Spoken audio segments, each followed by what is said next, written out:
Hello दोस्तों, आज के इस वीडियो में हम बात करेंगे कंक्रीट टेक्नोलॉजी के मोस्ट इम्पॉर्टेंट स्मरणीय जो मेमोराइजेबल संग्रह होता है उसके बारे में बात करेंगे। ठीक है, अगर इन चीज़ों को आप अपने दिमाग में रखते हैं पेपर देने से पहले तो आपको बुक पढ़ने की कोई ज़रूरत नहीं है, आपके पास सारा कंटेंट होगा कंक्रीट टेक्नोलॉजी का। ठीक है, आप इससे अगर ये इन सब चीज़ों को अपने ध्यान में रखते हैं तो आप अच्छा नंबर उठा सकते हैं। ठीक है, बिना बुक को पढ़े हुए।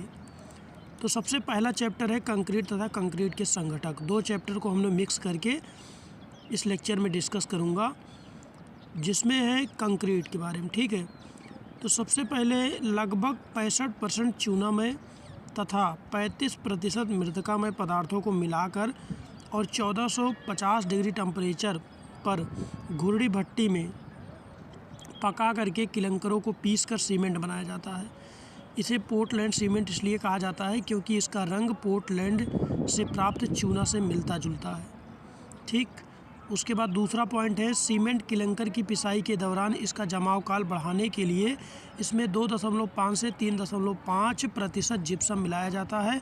पानी मिलाने पर सीमेंट सेट हो जाता है जबकि चूना बुझता है। ठीक है, और तीसरा पॉइंट है जब सीमेंट में पानी मिलाया जाता है जलयोजन क्रिया होती है और उसमें से ऊष्मा बाहर आती है। ऊष्मा का मान 120 कैलोरी लिया जाता है। ठीक है, चौथा पॉइंट है सीमेंट में पानी मिलाने के बाद इसका सेट होना व कठोर होना इसके संघटकों की जलयोजन क्रिया के कारण होता है। ठीक है, पांचवा पॉइंट है सीमेंट में सामर्थ्य ग्राह्यता का योगदान घटते क्रम में इसके संघटकों द्वारा इस प्रकार है C3S, उसके बाद C2S है, फिर C3A है, फिर C4AF है। ठीक, सीमेंट का प्रारंभिक जमाव काल C3A की प्रतिक्रिया के कारण होता है। ठीक,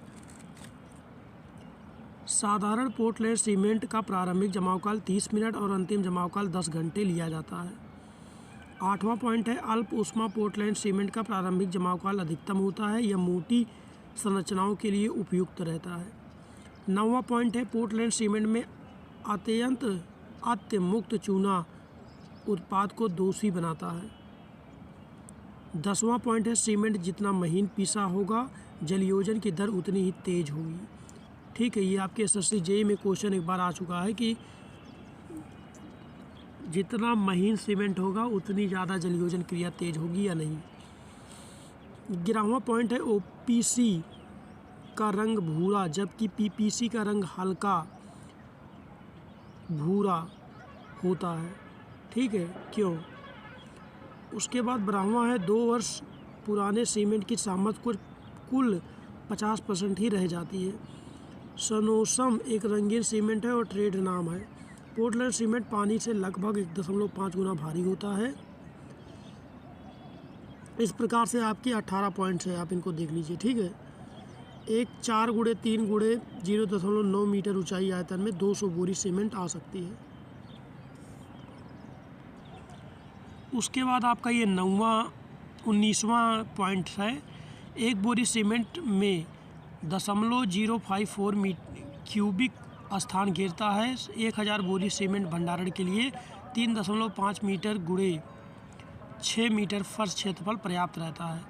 चट्टे की ऊंचाई 15 बोरी मान लें, छत ऊंचाई 3.7 मीटर मान लें। ठीक है, उसके बाद आपका 20वां पॉइंट है।